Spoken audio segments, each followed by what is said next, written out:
It's been 7 years since Kosovo and Serbia first sat around the negotiating table to talk about normalising relations. In a process overseen by the EU, presidents and prime ministers from both countries have attempted to resolve a range of open, bilateral issues, apparently for the sake of their citizens, but also for their own European futures. Thousands of flight tickets, talk show debates and newspaper front pages have been invested.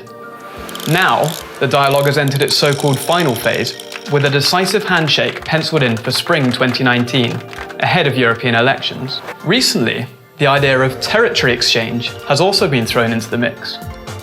It's a controversial idea, based essentially along ethnic lines, and it has divided opinion in political circles, the media, and the public.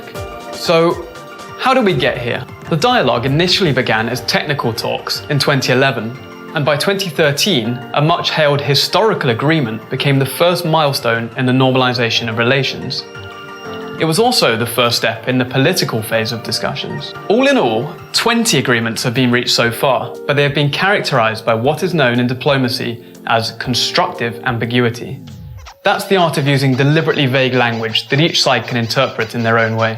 These agreements included things especially affecting the lives of Kosovars, things like recognition of university diplomas and car plates by Serbia. But what's been agreed on paper has not always been translated into reality on the ground.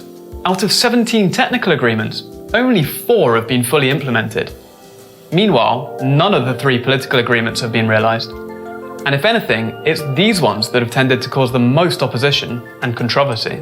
This was the case with the Association of Serb-Majority Municipalities, which many Kosovar Albanians see as the pretext to establishing a state within a state, while many Kosovo Serbs see it as important for securing their rights.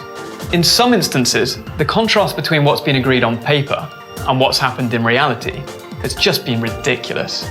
For example, in May 2012, an agreement on regional representation and cooperation was signed. Only 2 months later, European integration pathways were due to be debated at a regional summit in Dubrovnik.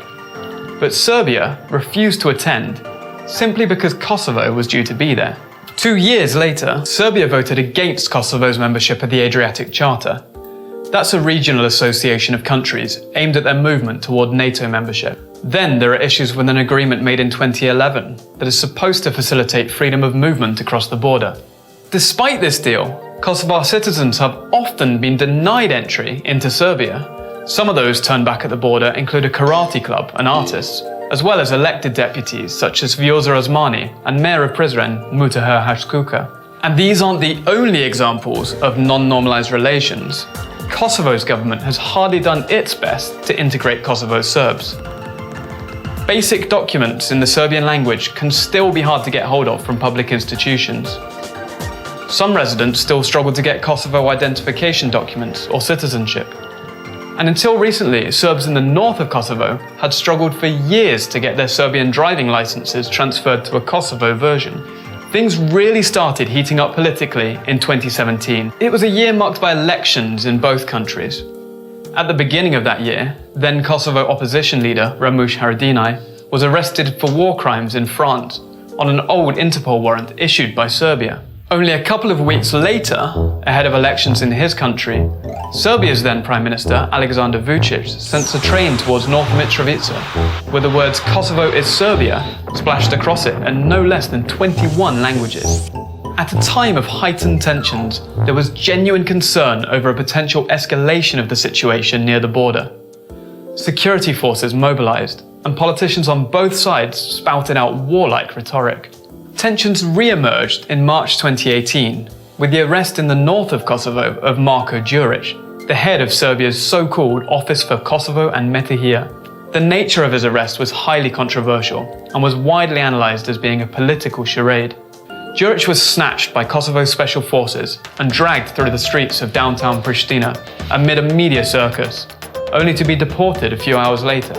But throughout these political moments, as well as the entire dialogue process itself, it is citizens who have almost always been left in the margins.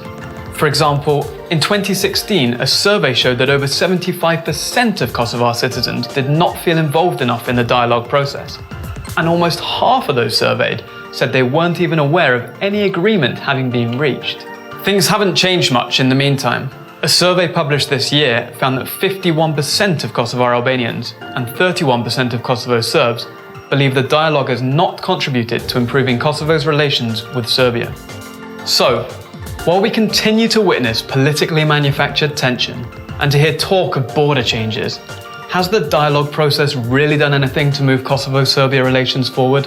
Developments on the ground and the reactions of citizens suggest not.